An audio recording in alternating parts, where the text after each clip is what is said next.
um dos maiores goleiros que o Palmeiras teve. Uma referência. Ele foi um goleiro muito emblemático, né? Eu defendo a tese de que ele foi o maior goleiro do mundo. Ele era adorado por todos.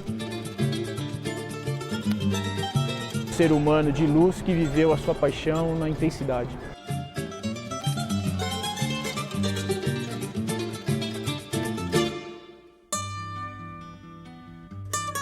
Nos últimos dias nós passamos no hospital, né? O médico falou, vocês têm que compreender que eles têm 95 anos. Coração tá ótimo, tá pressão 12/8, ótima, batimentos cardíacos, tudo ok, né? Só que estava com a pneumonia. Nas últimas horas, eu tenho a impressão que ele esperou. Eu estava lá, minha irmã estava lá, o meu irmão chegou às 7 horas da noite, ele esperou meu irmão chegar, o meu irmão saiu e ele faleceu às 11h11 da noite.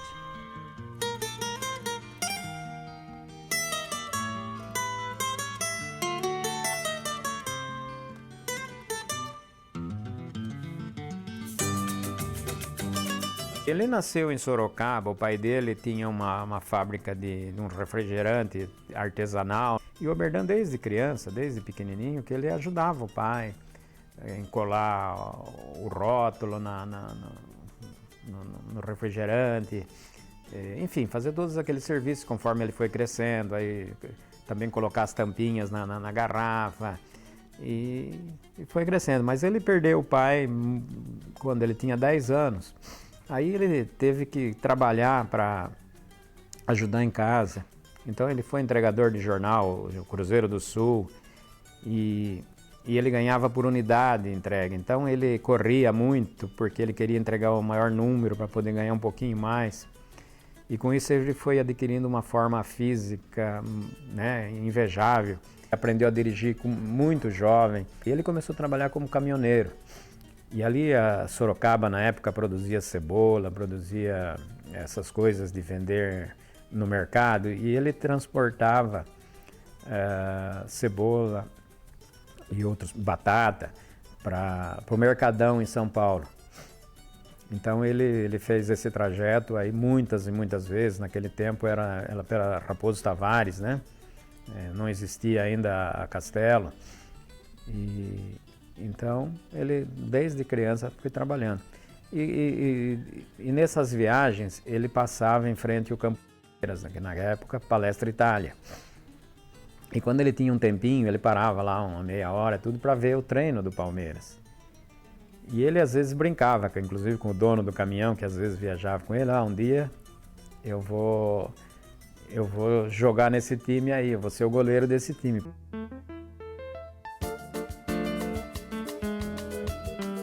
Segundo ele contava, ele veio de Sorocaba para fazer o treino no Palmeiras, né? Aí ele foi morar com o irmão dele, o Atos, em Santo André. Depois de Santo André, quando ele foi contratado pelo Palmeiras, ele morou na Barra Funda, entendeu? Com a minha tia, a irmã dele, né? Morou. E a minha mãe morava uma quadra acima da casa da minha tia. E lá eles se conheceram, né? Em 1943, 44. Ele se casou em 1945 com a dona Marcília. E com ela ele viveu uma história de amor admirável. Admirável. A cerimônia religiosa foi na igreja Santa Cecília e a festa de casamento, o casamento civil foi lá no Salão Nobre, o civil no Salão Nobre do Palmeiras e a festa lá nos salões de festa.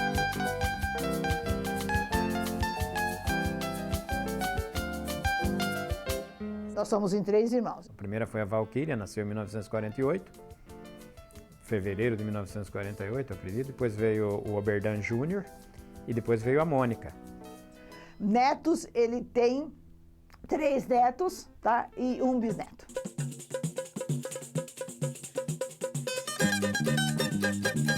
A chegada do Oberdan ao Palmeiras consta dos registros históricos do clube, que nos anos de 1940 ele veio trazido pelo irmão dele, né, para fazer alguns testes, né, no Palestra Itália. Ele já havia feito alguns testes para jogar no rival, no Sport Clube Corinthians, mas ele não se adaptou. Ele jogava já no Fortaleza de Sorocaba, uma equipe semiprofissional ali da região que já tinha um prestígio, né, na Sorocaba ali, e nas competições inferiores do interior. E a partir de então ele veio justamente trazido pelo Miguel Pasquarelli, que era um zagueiro, né, amigo da família, que já tinha uma relação, e pelo irmão dele, justamente para fazer um teste naquele que era o seu grande sonho de vestir a camisa do seu clube de coração. Consta nos registros que ali haviam mais de 10 goleiros à frente dele, para ascender ao segundo quadro, que era o time de reserva, né, até então, porque era constituído a agremiação por time extra-amador, time amador, time juvenil, segundo quadro e equipe principal. Então você já tinha ali os seus quadros de goleiros, pelo menos 2 em cada posição, e ele chegando ali para realizar um seu sonho de vestir a camisa do seu clube de coração. E a partir de então, ele ganha uma oportunidade do então treinador do Palestra Itália na época, o Gaetano De Domenico, né, justamente para ter a sua estreia num jogo amistoso diante do Clube Esportivo da Penha, uma partida da qual ele, pela primeira vez, ele consegue ter uma oportunidade de jogar no quadro principal do Palmeiras, do Palestra Itália, e a partir de então ele começa a desenvolver toda uma carreira brilhante que passou por mais de uma década sendo titular da equipe do Palmeiras.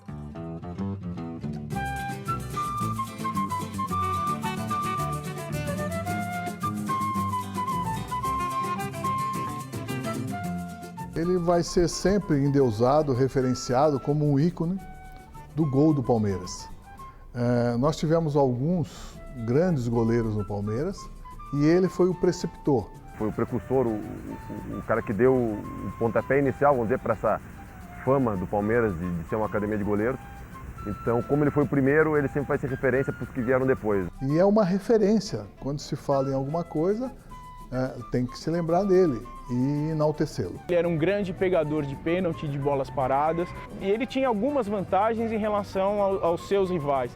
Ele era um goleiro de um porte físico muito acima da média em relação a todos os goleiros do período, né? Não só dos goleiros do Palestra Itália, mas ele já tinha uma envergadura muito maior, ele já tinha uma saída de gol muito maior, ele já tinha um porte atlético, ele já era um atleta muito mais do que um goleiro, do que um boleiro de uma maneira geral, do que os atributos técnicos que um goleiro exige. Por exemplo, a saída de gol do Oberdan Catania é impressionante num registro histórico, num recorte no futebol brasileiro. Um dos maiores goleiros da história do Palmeiras. Tivemos grandes goleiros como o Valdir, como o Leão, mas me parece que, na verdade, o Oberdan ele estava em primeiro lugar. Ele nunca usou luva, né, para jogar, porque não tinha o tamanho adequado para ele. Davam luva, não entrava. Rasgava e fazia isso, não entrava. A mão dele é muito grande mesmo. Tinha um atleticismo, ele tinha uma técnica, ele tinha um tempo de bola, né? Ele conseguia sair, pegar a bola com uma mão, né? E não era essa bola hoje que é essa bola de couro sintético. Era uma bola de capotão, de couro legítimo, né? Algo que você tinha que realmente ter muita coragem, né, muita técnica, né, muito preparo e, acima de tudo, talento. Dá para você ver que ele era um goleiro extremamente frio, extremamente seguro e senhor de si embaixo dos 3 paus. Então, quando você une o atributo físico que ele tinha, o atributo técnico, que não precisamos nem falar, e o atributo mental, que é esse equilíbrio, eu acho que a gente está chegando à quase perfeição daquilo que a gente projeta como um atleta. E o Oberdan, ele atinge esses patamares, esse tripé, num alto grau. Então, aí é que ele se destaca em relação a tantos outros aos quais ele pertenceu num cenário em que o futebol era extremamente competitivo. Ele foi um goleiro assim que ficou invencível durante muitos jogos, né? O grande mérito, talvez, naquele período era você participar de seleções estaduais, dos campeonatos brasileiros, era grande rivalidade, era grande coqueluche, né? Porque você tinha poucas competições, ali só tinha só o campeonato sul-americano em termos de seleção nacional. O Oberdan sempre falava que foi uma honra muito grande estar numa seleção que estava esses jogadores todos. E o Oberdan se destacou em todos. O Oberdan e o Lima ganharam um bicampeonato da seleção carioca dentro do Rio de Janeiro, algo que nenhuma outra seleção paulista até então tinha feito. Não tenho medo de afirmar que se realmente tivessem Copas do Mundo na década de 40, o Oberdan Catani, sem dúvida alguma, teria o brilho e uma projeção muito maior do que ele tem.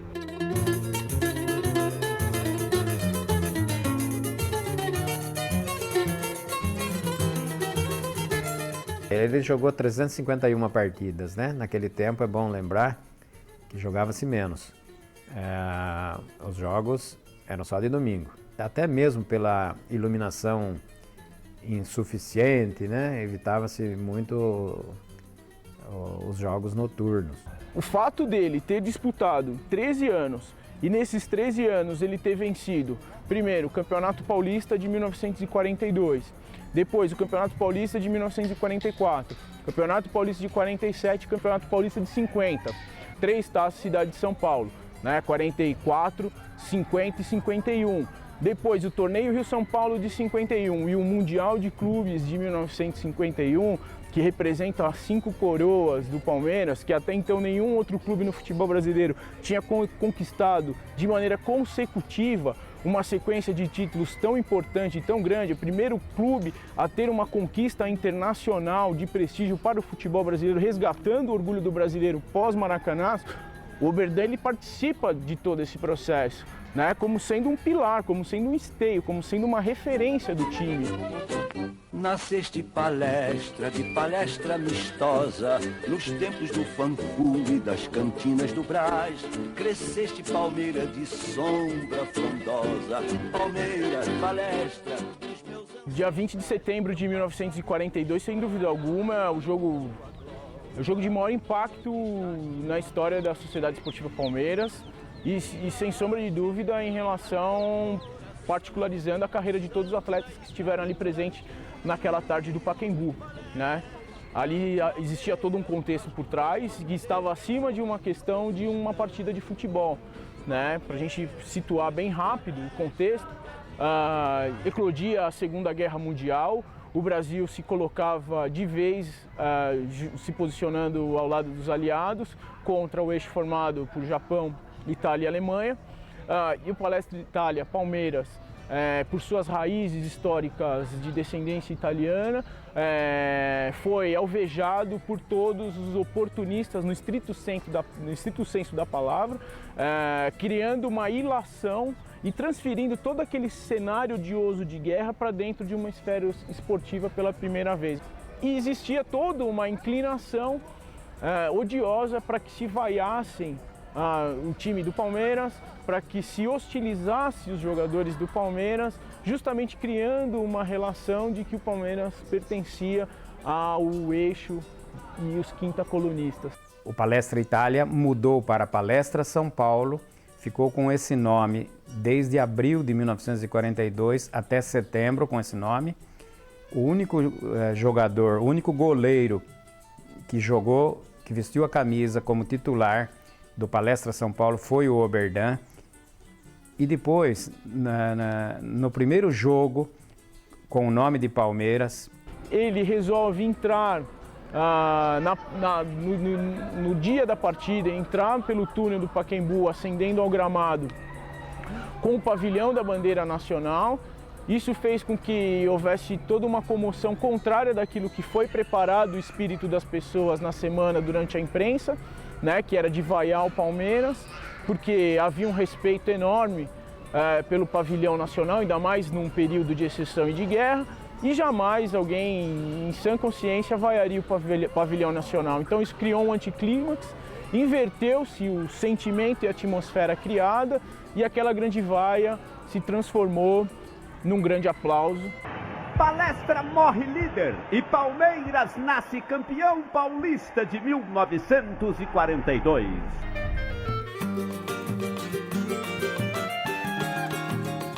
Esse campeonato teve 2 grupos. Ele foi feito exatamente da mesma forma que a Copa do Mundo de 1950, nos moldes da Copa. E então a Copa teve o grupo de São Paulo e o grupo do Rio. O Palmeiras fez parte do grupo de São Paulo. Eram 8 times e dividido em 2 grupos de 4.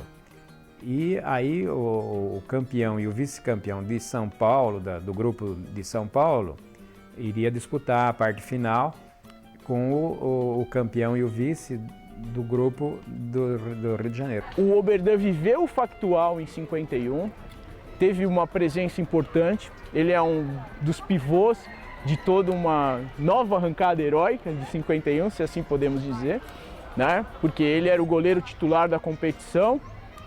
Depois, pelo jogo fatídico do Pacaembu, do qual a Juventus da Itália vence o Palmeiras por 4-0, e ele não teve culpa nos gols. Se você analisar, o time teve uma derrocada, a Juventus jogou um futebol mágico, e no último lance do jogo, o Oberdan pegou um pênalti do atacante da Juventus da Itália, ou seja, foi uma derrocada geral, alguém tinha que pagar um preço, e acabou sendo o Oberdan Catani o culpado dessa derrota.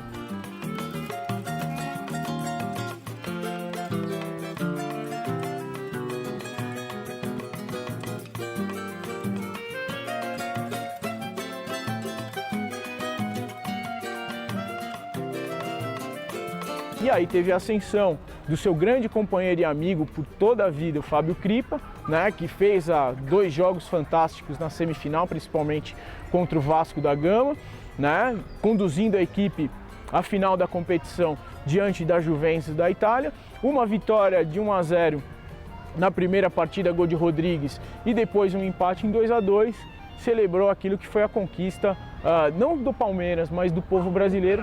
Atenção, faltam 10 segundos. Todo o estádio continua aguardando apenas o apito. A bola está com os suplentes do Palmeiras. Bisotto procura amedrontá-lo. Vai ganhar o lateral. Atenção, o tempo regulamentar está esgotado.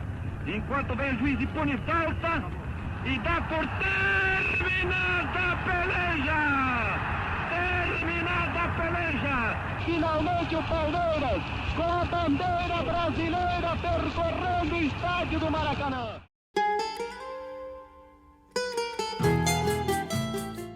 Foi uma saída turbulenta e ele achava que ele ainda podia jogar e a diretoria achava que ele já estava na hora de parar. E aí então ele teve alguns atritos e isso começou numa partida ainda por aquele campeonato de 1951. O Palmeiras entrou com o time misto no último jogo porque ele já estava classificado, só faltava saber se era em primeiro ou segundo lugar. Então houve a decisão do departamento técnico do Palmeiras de poupar os jogadores. O Oberdan foi contra, falou, puxa, a gente, né, mas o Palmeiras entrou com o time reserva, vamos dizer assim, ou com 5 ou 6 jogadores titulares, não jogaram, foram poupados. E aí o Palmeiras perdeu. Que aí chegou um diretor lá, creio que o presidente, acho que é um diretor. Isso aí, né, como aconteceu dentro do vestiário, nem todos ficaram sabendo com detalhes, né? Mas o Oberdan me contou direitinho. Então chegou lá, pô, Oberdan, você vai levar 4 gols desses caras, não sei o quê, e ele nervoso, ele pegou e respondeu mal e chegou até... Tiveram até que segurar o Oberdan, que ele... Né? E a partir daí, então, o próprio Palmeiras passou a colocá-lo meio de escanteio, né? E passou até a querer humilhá-lo, né? Então, foi muito triste essa saída. Mas ele acabou sendo convidado pelo Juventus e para ele provar para ele mesmo e para o Palmeiras que ele ainda poderia continuar pelo menos mais um ano, ele foi jogar no Juventus.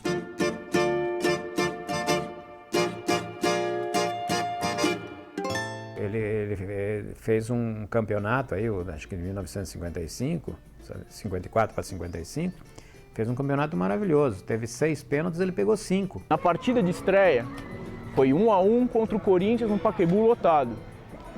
O último lance do jogo, pênalti a favor do Corinthians, Cláudio Cristóvão Pinho, que tinha atuado no Palmeiras, que é o maior artilheiro da história do Corinthians, põe a bola na cal, bate. E o Oberdan pegou com uma mão só. Humilhou o Cláudio.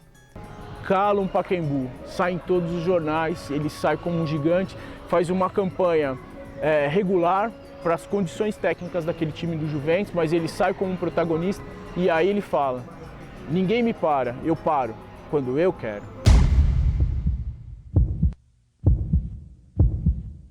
Oberdan, não são apenas as maiores mãos que defenderam o Palestra Itália, é o maior coração da história do Palmeiras.